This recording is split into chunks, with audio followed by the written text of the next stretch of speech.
Okay, so I've got a whole load of stupid to unpack in a very short video.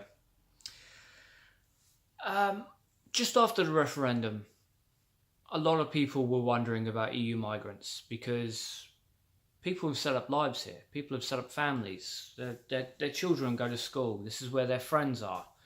So us leaving the European Union raises a lot of questions. Now, our politicians, great as they are, said that there wouldn't be any cause for concern. Okay, well that sounds great, doesn't it?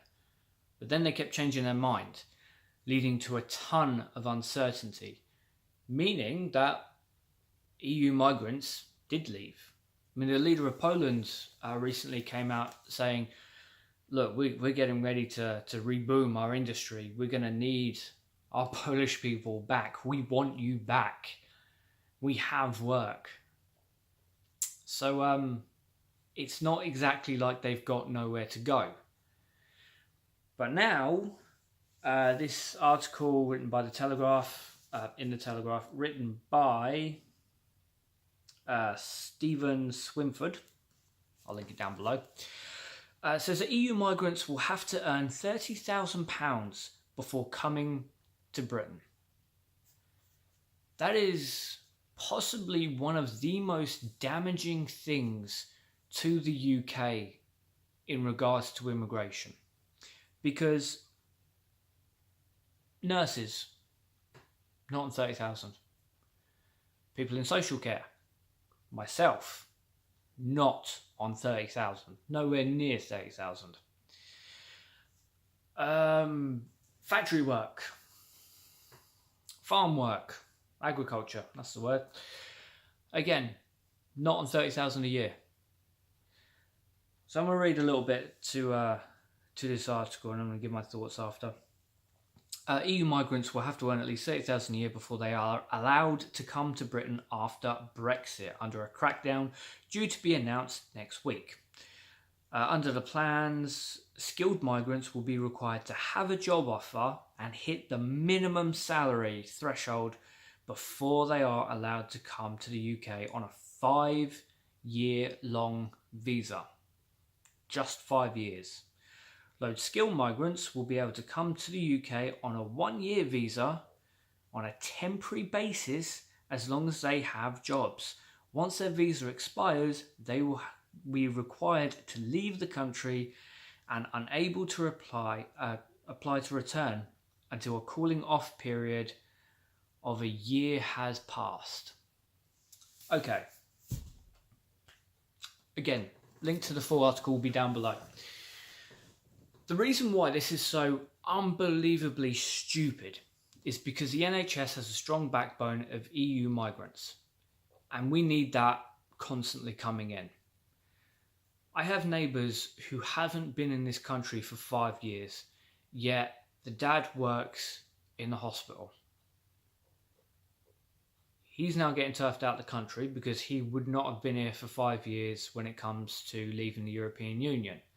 And under this, he's never going to come back because he is not on 30,000 a year. I work with people from the EU. Now, I work with three Polish people. Now, I don't know how long they've been in the UK, but if it's not been 5 years, they've just lost their jobs. And they can't apply for a 5-year visa because care work doesn't pay £30,000 a year. The NHS doesn't pay its staff £30,000 a year, doesn't pay nurses £30,000 a year. Teachers, gone. All these areas that the UK is actually struggling in, gone. Because of some dimwit thinking that this was a good idea. Now, my first job was in a tomato factory. Oh, it was glamorous. But the reason why I'm bringing this up is because I was there for a few years.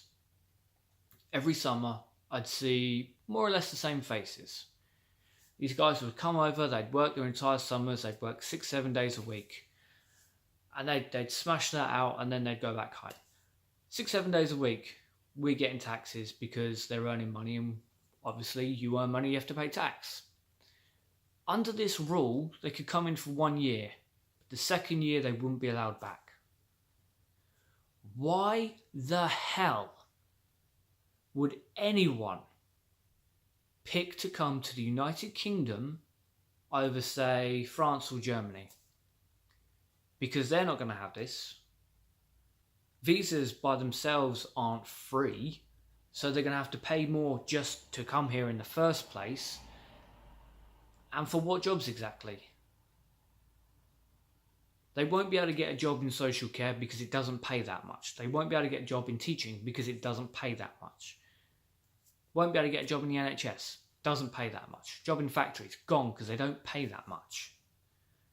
Are you starting to see the theme of this? What's his name? Sajid Davis. Did you really think this was a good idea? I know in the conservative little bubble, poverty doesn't exist. No one's actually on the breadline. No one's homeless. And everyone is on at least 40 or 50,000. But unfortunately, the conservative model doesn't line up with reality. This country has a backbone built on migrants, and it has a backbone built on jobs that pay a lot less than 30,000 a year. Not only are we kicking out a huge workforce, but we are de-incentivizing people to come to Britain. We are putting people off of building lives here, of having holidays here, of having working holidays here, of having breaks here. And when you take that into consideration with France and Germany, France that have a better pension than the UK, are raising their minimum wage, are doing more for the people because the people actually protest. Again, why the hell would they pick the UK over France or Germany? This is just one of 100 terrible ideas the Conservatives are pushing. I hope next week they backtrack and this doesn't actually go forward. But this day and age, you honestly can't tell.